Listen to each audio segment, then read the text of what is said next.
You're so hard to please. Jeez. Tough crowd, as usual. Well, it's great to be back, and it's great to be back with friends. Caitlin Eyestone, our amazing singer, who is my was a student when Mandy, my wife, was teaching at Grand Valley. Is this still going to be okay if it falls around me? Still all right? No. Okay. And then she became nanny, and Mary Poppins has nothing on her when it comes to that. And now she is a teacher of emotionally impaired students in the Kent County District. Is that fair? Close enough. And is terrific at that as well. Tim Schultze, strong silent type, is the bass player, custom software designer. He is that guy that everybody in West Michigan calls when they can't figure out why something isn't working. So, but he doesn't do it residential. It's like big commercial stuff. So if you have big commercial stuff, give him a call. All right. It is great to be back, really is, as always. You noticed that we changed the Eric Clapton song. For those of you who are purists, my apology, but I thought we'd try to make it a little family friendly right out of the gate. Not go heavy right into the sex, drugs, and rock and roll. That'll come in my talk. So, at least the references. Now, normally when I come out here, there's some heavy duty social issue, as Rod was saying. We're worrying about social inequality or race relations, and we have a couple laughs along the way, sure, but these are tough things, and we leave feeling slightly depressed. Hopefully that won't be happening today. You know, when they asked me, would you like to come out and do this? So I've been reading Patti Smith's books, and I've read Keith Richards' autobiography. I said, can I just come out and have some fun? Can we just talk about rock and roll? Would that be all right? And they said, sure, nobody's going to be there anyway, so that's fine. but apparently all the important people are here, so I'm not worried about that. But then, as you know, I do teach, and so I'm sure in the hands of somebody this talk would be a lot of fun. But I tend to over-intellectualize things, and you'll see the result of that here shortly. But really, you know that about me, so honestly, it's your fault for asking. So I was thinking, the old Houston Smith book and the way of thinking about wisdom traditions and the great religious traditions, and some of the criteria for what makes something a wisdom tradition. And I just picked 4 of them, and I'm going to just free associate a little bit on those 4. So the first one is any wisdom tradition worth its salt has soteriology, some notion of what is salvific, what saves people. The question is what or who will save us, and of course from what as well. When you apply that to rock and roll, and this is probably the most difficult and obscure part of the talk, you can ask me for clarification later if you want, or you can just say that was no. But we do have to talk a little bit about the phrase rock and roll, right? It's a double entendre, and you all know where it comes from. It doesn't refer to just music, for those of you who are coming late to the party. So let's talk about what.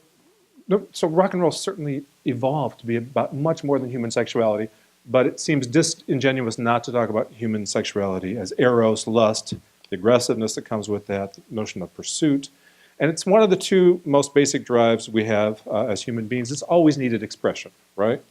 The Dionysian cults of the Greeks, the Bacchanali of the Romans, all that was supposed to be superseded or repressed by the ascent of Christianity in the 3rd and 4th centuries. But as we all know, it either went underground or expressed itself through the art and the rituals, right? I mean, there's nothing quite, I don't know how many of you spend time in either Roman Catholicism or the Eastern Orthodox churches, either here or in their native habitat. But I don't know if there's anything quite as sensuous as one of those services, right, in the art and the music and the smells and bells that come with all of that. There was the rather mad attempt to stamp all of that out by the Puritans, and then the predictable evolution of this expression, again, in underground movements, in violence and sublimation of that aggressiveness, in war, of course, in actual literal madness itself, in austere piety, which some of us think is simply eroticism reversed or turned on its head, and finally, and always in poetry and music. Before rock and roll, there was, of course, Ravel, there was Beethoven, and there was every opera ever written. So, so I had either the good fortune or misfortune of growing up in a home. My mother was a professional opera singer, so I became familiar with a number of the storylines. And it was always couched as the conflict of love, right? But it wasn't. I mean, come on. First, the passions were there. I mean, people fell head over heels in love with the hormones were raging, and then they sang as loud as they could about it, right? Until one or both of them died. That's the history of opera, right? And it was there, and I grew up with it. And if you don't think it's stuff being sublimated and expressed there, you haven't been paying attention. And so when rock and roll finally does burst forth, let's call it the 1950s. I came of age in the 60s and the early 70s, so I think about that era. It was the spawn of the devil's music, the blues, of course, where white Americans, Brits, and others around the world could bring above ground all the impulses that had looked for perhaps subtler expression prior to that. Now, here's an interesting question I asked myself. Is that to be lamented, right? For those of us old enough, we remember the wars about rock and roll, the attempts to ban it, and curtail it, and moralize it out of existence, et cetera, et cetera. So is this transparent, scandalous descent into the libido, to the raw and the crude expressions of blatant sexual striving, something we would have been better off without? Perhaps in some cases, but rock and roll is nothing if not excess, right? So what instead of it performing an adversarial relationship to the rest of normalized or civil society, it actually acts as a complement or performs a complementary role. What if in organized religion especially, turning its back on the more spiritual arts and the expression of the ecstatic, right? From the Greek, ekstat, standing outside oneself, losing oneself, in an attempt to accommodate itself to scientific revolution and growing rationality, et cetera, the religious domain actually clears the field for rock and roll.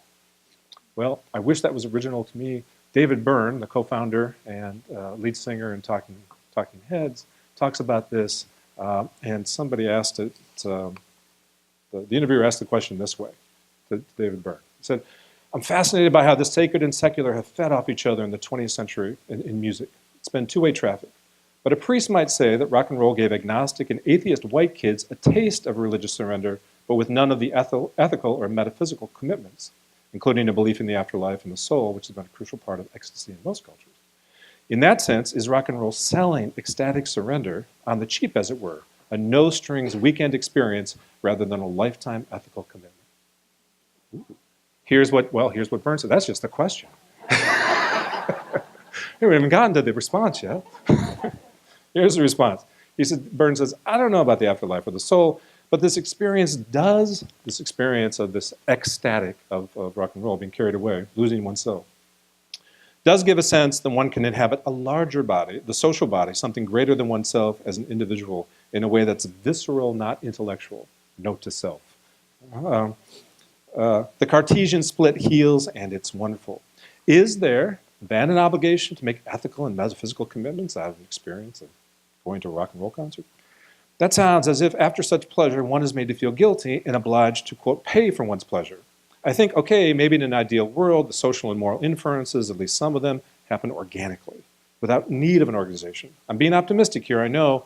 Obviously, a formal structure helps guide a realization, but maybe, just maybe, once one loses oneself, one is in some forever way bonded to that group with whom one has lost oneself. A tiny brotherhood emerges. Unfortunately, it isn't made up of all humanity, just the others in the concert hall, but it's a start. All right.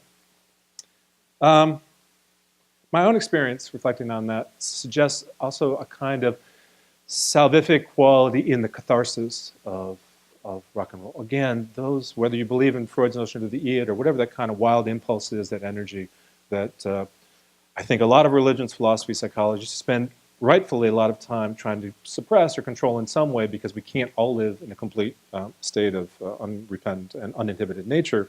But at the same time, the purging and perfection of those emotions, those impulses through rock and roll through Sly and the Family Stone, and then with the Rolling Stones and Zeppelin, in my case, does help one look for and find, I think, a balance.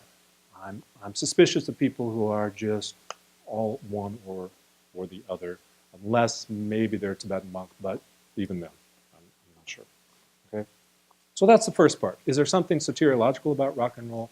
Has it been the expression of our particular era that helps us in terms of the catharsis of the wilder impulse to give voice, expression, and feeling to that helps gives us some balance? That's one. Second one, the teaching and the prophetic part. Any wisdom tradition will take a critical stance, will speak from principles, may find itself at odds with the prevailing order. There are only a handful of really, truly, I think, authentic prophetic voices in rock and roll, but I think that's true in the Hebrew Bible as well, right? It would be odd if the Hebrew Bible just went on and on with nothing but prophetic voices. You would be wondering who they'd be talking to if everybody gets it, right? So it's always rare. It's always important. They're always ignored. They always combine some elements of courage and genius and inspiration, and almost always, not always, but almost always, they end up on the short end of the stick, right? Think about the prophets who've made it to a ripe old age. Not a lot. So fortunately, in the rock and roll era, I think more of them have survived than not, but we can talk about the litany of those who haven't survived and why they didn't. For me, it's Neil Young and Bob Dylan, of course. Springsteen in the next age, and again, for just confirming what most of you know, but every time I hear some politician appropriate Born in the USA, it's, have you listened at all to the song? Bob Marley, Gil Scott-Heron gets overlooked in this. He was one of my early favorites. The Revolution Will Not Be Televised. And here's an interesting point for me, too. So I'm 16, 17, when I, maybe a little older when I first hear that. And I don't understand everything that's there, but that's part of any prophet's point, right? You probably don't understand all of it. But it opens the door. It makes one curious. One wants to find out more. The revolution will not be televised. Well, Gil Scott-Heron, what's the revolution and why won't it be televised, right? And it's part of the educative function of prophets to raise that question existentially.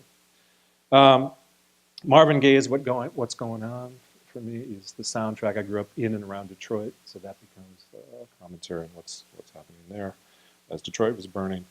And beyond that, if you're the kind of kid I was, and I think obviously there were millions of us, there was so much to be angry about, right? And that there were some ones out there who could sum that anger up and give me that catharsis or point me in a direction or inspire me in 3 minutes and 49 seconds in a rock and roll song, right, is worth its weight in gold. Most of the revolt, rebellion, the protest gets associated obviously with the Vietnam War because of the era, but there were many, many others. Stephen Stills, for what it's worth, that Wade referenced, actually was about the Sunset Strip riots in LA and the curfews in the late 1960s and 70s, became appropriated as an anti-Vietnam song and went on to a long and overplayed life from there. The last part of this section, I'll close with Jim Morrison. A lot of people think of him as maybe the preeminent poet-prophet of at least that particular 10-year span when the Doors were active. And what a lot of people think sets him apart, and I would agree with that, is that while there was some aspect of rock and roll that kept looking for idealism, that kept looking for a way out of this, the Paul McCartney peace and love aspect, if you contrast the Doors with that, what they say is what Morrison was able to do was look at the apocalypse, both externally and internally, straight in the face, put words and music to it, and make us face it. And that he didn't survive, that could simply be a commentary on his own weakness of character, his own wretched excess, or it could be, and I'm a little bit more prone as a romantic intellectual, to this, to this interpretation.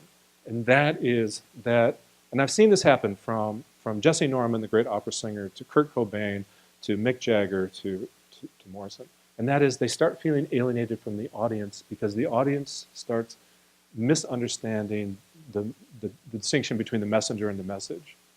So Cobain, just before he killed himself, wrote this piece. I just can't do this anymore. They don't get it. They don't understand it. There's a kind of adulation, a Dionysian adulation of the priest rather than the message. Right? It's not the message of the oracle, it's the oracle, him or herself. He couldn't stand that. Jagger says the same thing, it's only rock and roll, but I like it, would it satisfy you if I committed suicide right on the stage? Would that finally be enough, right? So we have a way, not just, if you think of the Athens-Jerusalem distinction, the Athens is politics and Jerusalem is religion and spirituality. But the Greeks had spirituality as well, and they also had trouble getting people not to confuse the message with the messenger, and not do the adulation piece. The short anecdote I give for that, I remember being, this isn't rock and roll, but Jesse Norman, right, the great American opera singer, was in Symphony Hall in Boston, and she gave her performance, and we're all, clapping and standing ovation and cheering. She's like, if you could just sit down and listen, that would be great.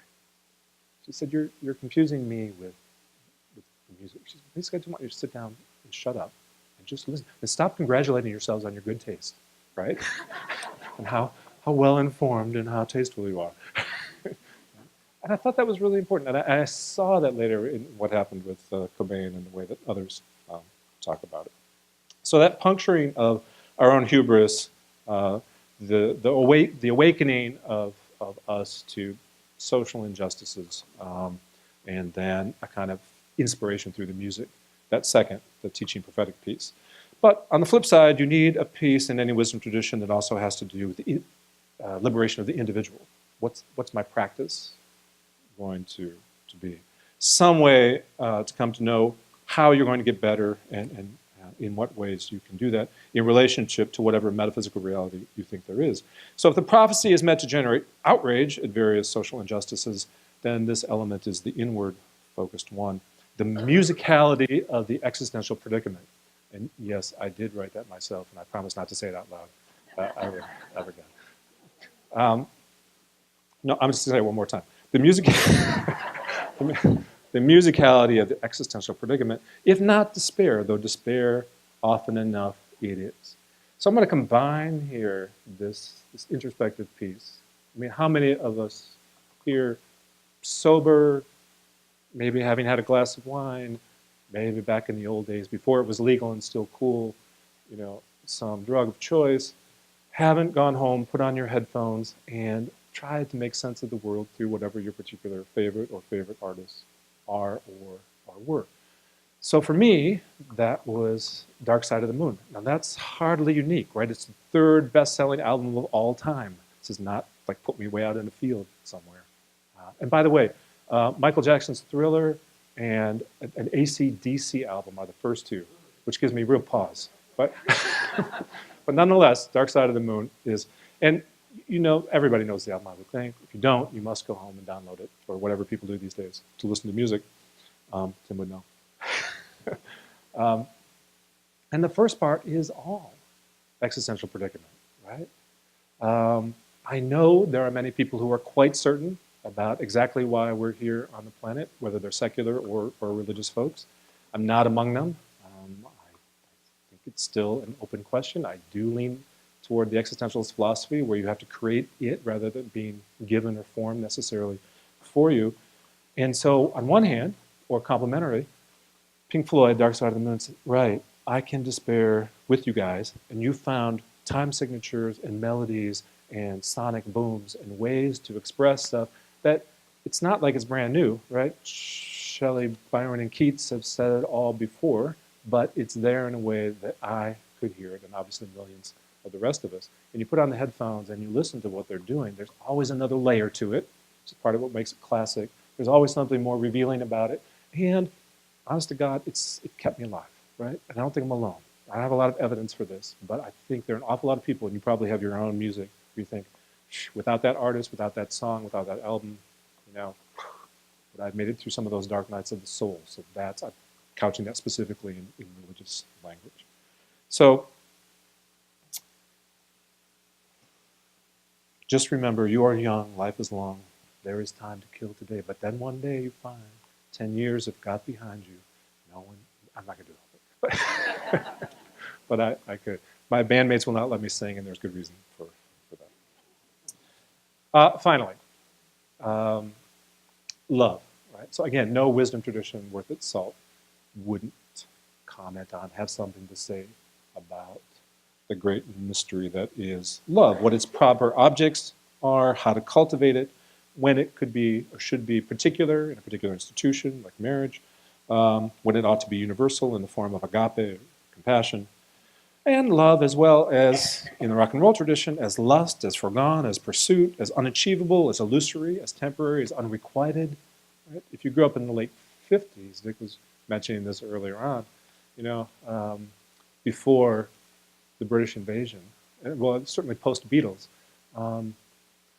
if you grew up in that area, unrequited love maybe is it the primary topic of most songs, right? Or love and loss, of course.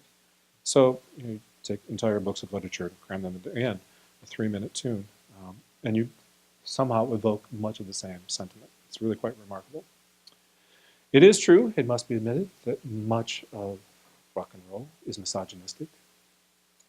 It's often the lyrics are not particularly kind to women.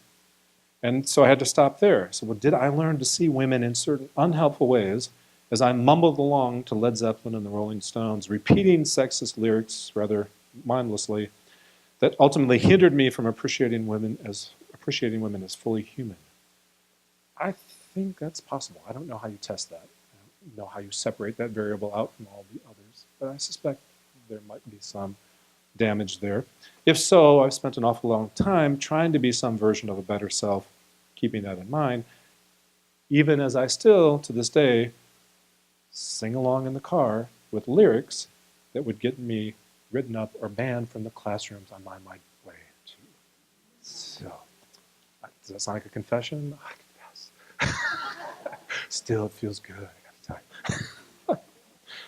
I think what I learned of love from rock and roll was from those who were truly its poets, and that is to be expected, of course. I'd worry about the person who said his romantic life was more informed by AC/DC than Leonard Cohen, Tom Waits, or Bob Dylan, at least if he were over the age of 15. So I mentioned those three men. I do consider them poets. I often will listen to one or more of them every day, and I do revere them with all the proper respect I think poets of that caliber are due. But the women poets of rock and roll have power over me that even those male icons don't, not because they're inherently superior writers, because they have helped me to understand what it might be like. Right? Court and Spark, for example, pick one classic example, again, maybe a little mindlessly, especially growing up, but nonetheless, there's a female perspective as a poet set to music that you can sing to. Oh, there's another way to look at all of this. There's another way to familiarize with you. There's another way to feel about it. So I think people like Joni Mitchell and Carly Simon, early Melissa Manchester, Janis Joplin, the rest, they have imparted wisdom in various keys and signatures about what love looks like and feels like from angles that I couldn't or wouldn't always see from where I stand. A lot of the lyrics in rock and roll are, in fact, nonsense. They're throwaway. They're not worth the paper they're printed on. This day I can bang my head to a lot of Deep Purple, but it's not like I would quote the lines to you. They're easily and well forgotten. But these two that I'm going to end with, one from Leonard Cohen and one from Joni Mitchell, do seem to me worth remembering. Wise in their Socratic skepticism of certainty, but also suggesting a kind of wistfulness that's born of endless hope, which to me is also part of the spirit of rock and roll. So this is from Closing Time, Leonard Cohen. I loved you for your beauty. That doesn't make a fool of me. You were in it for your beauty too. I loved you for your body. There's a voice that sounds like God to me, declaring that your body's really you.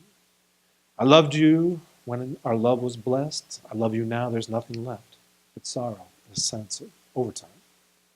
And I missed you since the place got wrecked. I just don't care what happens next. It looks like freedom, but it feels like death. It's something in between, I guess. It's closing time. And then this one put me in mind because it just recently her 75th birthday. And I love the way that she ends this. It comes full circle. Moons and Junes, and you can sing along if you like. We can make this a collective reading if you want. Ferris wheels, the dizzy dancing, way you feel. As every fairy tale comes real, I've looked at love that way. Now it's just another show. You leave them laughing when you go. If you care, don't let them know. Don't give yourself away. I've looked at love from both sides now, from give and take, and still somehow it's love's illusions I recall. I really don't know love at all. Thanks, this was fun.